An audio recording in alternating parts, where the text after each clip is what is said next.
1978 में साइकोलॉजिस्ट ने पार्टिसिपेंट्स को दो ग्रुप्स में डिवाइड किया।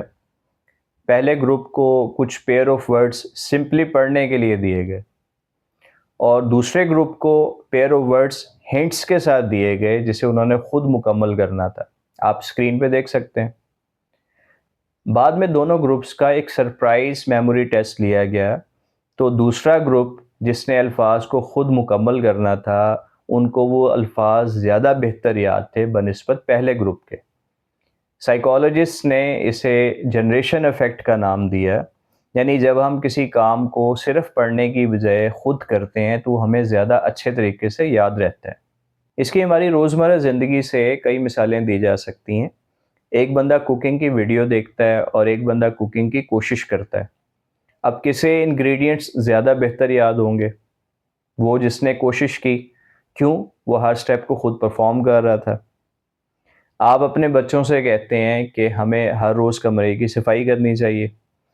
एक साहब अपने बच्चों से कहते हैं कि अगर अभी मेहमान आने वाले हों तो हमें क्या करना चाहिए?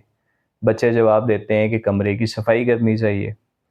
इम्कान है कि दूसरी सूरत में बच्चों को ज़्यादा बेहतर याद रहेगा कि हमने कमरे की सफाई करनी है, क्योंकि यहाँ उन्होंने जवाब खुद क्रिएट किया था। एक स्टूडेंट टॉपिक्स को याद करता है और दूसरा स्टूडेंट हर टॉपिक को याद करने के बाद लिखता भी है। कुछ अरसे के बाद चांसेस हैं कि दूसरे स्टूडेंट को वो टॉपिक्स ज़्यादा अच्छे तरीके से याद होंगे जनरेशन इफ़ेक्ट की वजह से। हम बाज़ दफ़ा किसी से मिलते हैं और कुछ ही देर में हम उसका नाम भी भूल जाते हैं। जैसे आपकी किसी से मुलाकात हुई, उन्होंने अपना तारुफ़ करवाया, मेरा नाम अहमद है। अब यहाँ पे आप जनरेशन इफ़ेक्ट को कैसे इस्तेमाल कर सकते हैं? आप बातों में कई दफ़ा उनका नाम लें, जैसे अहमद आप खैरियत से हैं? अहमद आपने ये बहुत अच्छी बात की। इसके 2 फ़ायदे होंगे। पहली बात तो ये कि हर बंदे को अपना नाम पसंद होता है और जब आप बार-बार उसका नाम लेते हैं, तो उसे ये चीज़ अच्छी लगती है और वो आपको भी पसंद करने लगता है।